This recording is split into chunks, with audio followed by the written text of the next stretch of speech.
makusana pajatu nthambi ija imene imadziwika zonena kuti ADL kapena kunena zona kuti Airport Development Limited ijayo imene imakhala ikuona za mabwalo a ndege ndi zina zotero. Kwa amene tinatsatira bwinobwino pakati pa anafotokoza kunena zona kuti alemba CEO wina kumeneko kapena kunena zona kuti Chief Executive Officer yemwe zina lake ndi Zione Dorothy Themba. Adona amenewa ambiri tikuwatsata bwino sizifunikanso kuti tichite kuwafotokoza ambiri ndithu tinawatsata bwino makamaka mbuyo mwe pamene anapanga trend masamba mchezo chifukwa cha uthenga umene anapereka nthawi imeneyo. Nawo chimene chachitika nchona kuti adona amenewa atapita kukamba ntchito ku ADL ngati CEO atazaona nkhani zokhuza ndi revenue ndi zina zotero kuti revenue inadropa chani ndi amaona njira zonena kuti atha kupanga boost revenue imeneyo kuti bungwe lawo maso boma lizikhala likupeza ndalama zochulukirapo. Ndi akuti njira imene anaona kuti zinthu zimene zitheke kupezatu chilolezo kuchokera ku bungwe lija limene limadziwika zonena kuti International Civil Aviation Organization, bungwetu limene limaona zokhuza ndi maulendo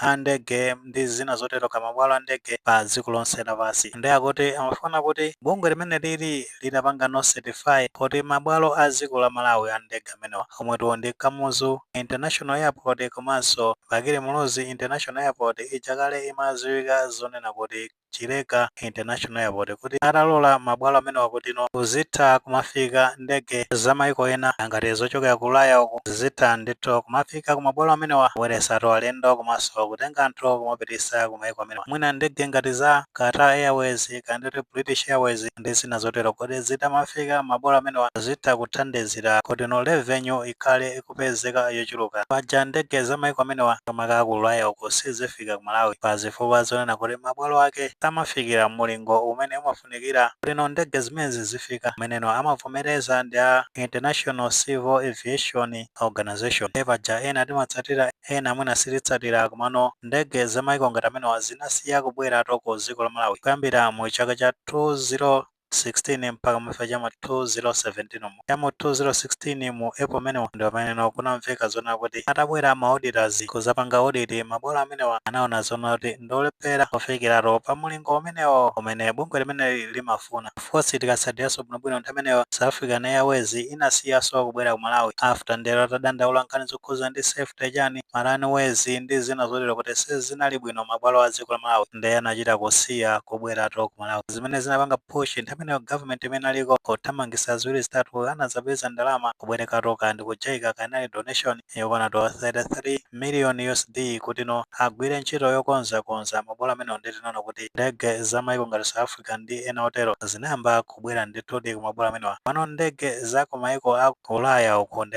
sizinabwerepe potengera kuti zambiri sanazikonze bwinobwino anangokonza nthawi imeneyo kuti Malawi asachite kutheratu kufika pa nsanza. Ndi adona amenewa akuti akakumana ndi bungwe lija la ku Malawi limene limadziwika zonena kuti Civil Aviation Authority kumeneno anakhalira pasi mbali zonse kukambirana ziwiri zitatu kuti bungwe limeneli lipange apply kapena kuyesanso kupempha mwayi kuti bungwe la International Civil Aviation Organization ateso mwina kupanga certify mabwalo amenewa kuti mwina ndege zimenezo zitakhala zoti zayambiraso kufika ku Malawi mwina ndi revenue itokha ngati yachulukirapo zimene zingathandizire ma operations yawo kuti akhale ndi olongosoka komanso zina ndi zina ngati government ikhala zona kuti ikupeza revenue yolongosoka kuchokeratu ku mabwalo amenewa. Ndefunso nkumati mabungwe awiri amenewa a Civil Aviation Authority komanso ndi ADL ngakhale kuti anakhalira pasi kukambirana kuti alemberetu bungwe limenelo limene limaona za mabwalo a ndege ndi zina zotero pa dziko lapansi kuti apange certify mabwalo amenewa kodi zitheka kuti bungwe limeneli lipange certify funso limeneli likubwera potengeranso ndi mmene alili mabwalo athu dakale panopa kuti ali ndi zoziyenera kuti bungwe limeneli litatumiza ma auditors ake kuzaona kuvomereza kuti ndege zimene zitha kumafika mabwalo amenewa patuma kusana tisanamizane ngakhale kungoona ukamabwera kunjako ma structures ukamaona amachita kuoneka ngati chigafa china chake cha foja. Physical structure yokhayo imachita kuonekeratu kuti lipuwa tisanapite kunkhani ya runways ma security ndi zina zotero ono kungoona structure yokhayo zimachita kuonekeratu ngati zigafa za bale zija zosapasakaso zija ndiyokhaso munthu omwe azifunsa kuti kodi atsogoleri athuwa sitimaona akupita kunja kumaiko ena kodi samaona ma international airport anzathu umene amakhalira kumeneko sachita manyazi akamaona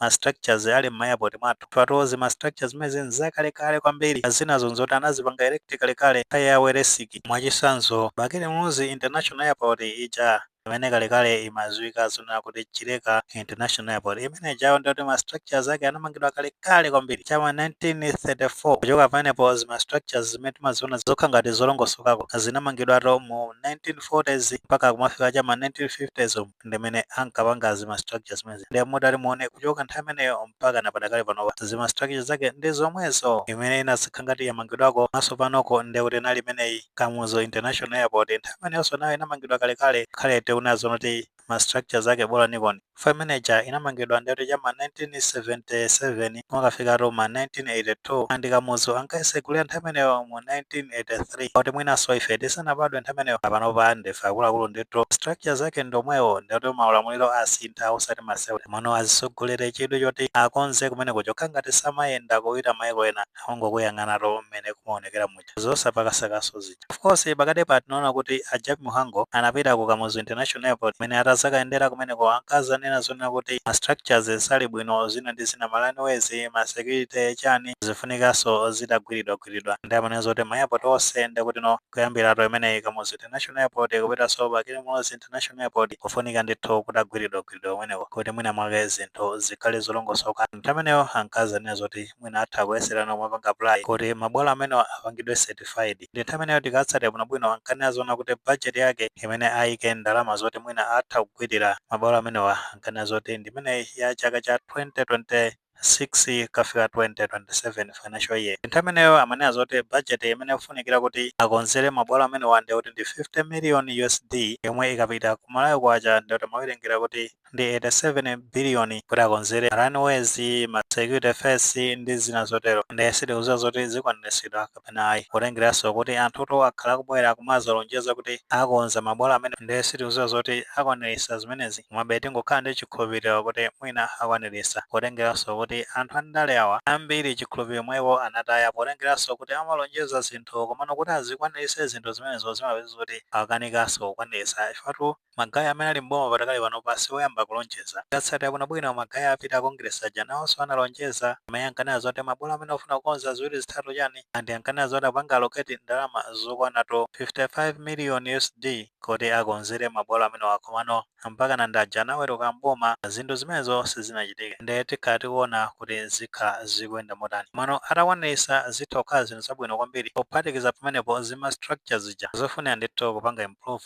zimene zichazo ndi maudi fashion afuna kupanga improve ndithu kuyika ma structures owunika bwino kuti mwina mwake amapanga apply kumeneko akamazayendera ma auditors amenewo azambe kupanga appreciate ma structures yo kuti ma structures yakuoneka bwanji asanafike kwinako kumazaona za ma runways kandoti ma security ma firefighting equipments ndi zina zotero. Pa zinthu zimenezo ndi zofunikira kwambiri makamaka ngati aina firefighting equipments timaonanso mmene zimakhalira ndege waja zimathawezo zabuka moto ndi muziwu zoti ma firefighting system eno ndizofoira zimapeza zoti ndege zayaka zili pa airport pomwewo mwinanso kuluza miyoyo ya anthu kumene zitha kuchitika zimene. So mwina atapanga improve zitha kuthandiza. Anyways makosana nkhani zake ndi mmene zikuyendera kutheka tomwe ndi maganizo pa nkhani imeneyi pamene tikunena zoti adona azione Dorothy Temba amene ndi CEO wa ku ADL akunena zoti afuna mabwalo a ndege ku Malawi atapangidwa certify a International Civil Aviation Organization ndi cholinga choti mwina ndege za ku maiko aku Ulaya zikamafika revenue atha kuyamba kupeza yolongosoka bwinobwino. Ngati maganizo amene ali kufotokoza mu comment section mumulengezanso maganizo anzathu.